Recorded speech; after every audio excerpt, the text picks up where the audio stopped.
Welcome students to the third video lecture of chapter 14 Water. In the previous lectures we have discussed about uses and sources of water, different states of water and water cycle. Now we will move on to other subtopics of this chapter. Rain, which is the most important source of water on earth. Every place in the world gets rain. However, the time duration and the amount of rainfall varies from place to place. In some part of the world, it rains throughout the year, while in other places, it rains only for a few days. In our country, most of the rainfall occurs during the monsoon season. I said that rain is important, but why? Because it brings relief by cooling the environment. The farmers also depend on rain for the sowing of their crops. And rain fills lakes, ponds and streams and raises the water table. That means it maintains the supply of water on the land. As rain is important, it also causes some natural disaster like flood. Heavy rain for a long time results in an increase in the level of water in river, lakes and ponds, and water spreads over large area of nearby land, causing flood.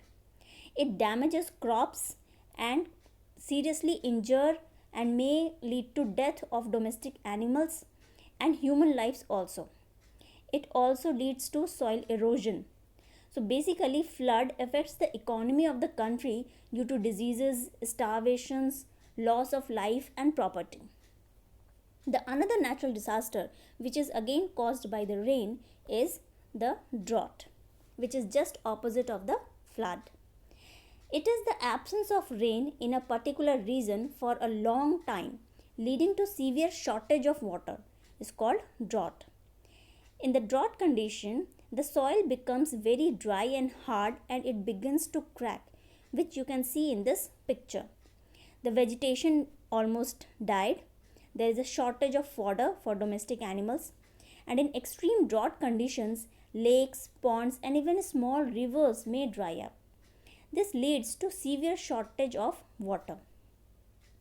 Other than these flood and drought, we also have some kind of water problem which many of us suffer, which is due to the increase in the population and due to the increasement use of water in the industry, we daily suffer the wattage supply problem. There is lots of water on the earth, but only a few quantity of it is available for use by humans, plants and other animals. So demand is increasing day by day, but the supply is limited. So we must have to conserve water or collect water for the future use. So the question is how we can conserve the water. We can conserve it by many ways. We can use bucket and mug instead of shower, using a little water. Close the taps tightly after using them, avoiding cleaning utensils under the running water and by repairing the pipelines or water taps. Then checking the overflowing of water tanks, recycling the water, and most importantly we can plant more and more trees because trees brings the rain. And lastly, the most important thing is we can harvest water. So what is the meaning of harvesting the water?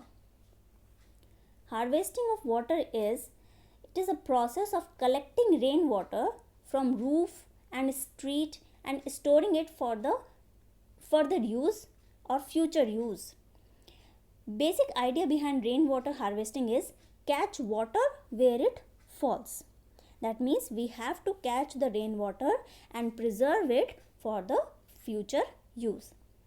So this rainwater harvesting can be done in two ways. The rooftop rainwater harvesting. The rainwater that falls on rooftops of houses or buildings is brought down through water pipes and it is collected in big underground concrete storage tank, from where it can be reused or it can be cleaned and further reused. Instead of collecting rainwater in tanks, the pipes can go directly into the pit in the ground, and from there the water seeps into the soil and raises the level of groundwater. So rooftop water harvesting can be done in two ways. It can be used directly or it can be used to recharge the ground level. The second is the roadside rainwater harvesting. In this method, the rainwater that falls on tarred roads or around the buildings that can be collected and stored by this technique. The percolation pits are constructed. These pits are covered with concrete slabs having holes. So rainwater goes into these pits through the holes. After filtration, the percolation pit rainwater enters to the recharge well through the outlet pipe and gradually seeps into the soil and increase the groundwater level.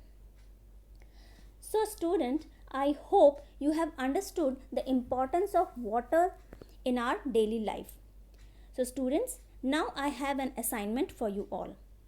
You must make aware your elders and your neighbors to build a rooftop rainwater harvesting system in your home and in your buildings also, because it is the need of the time.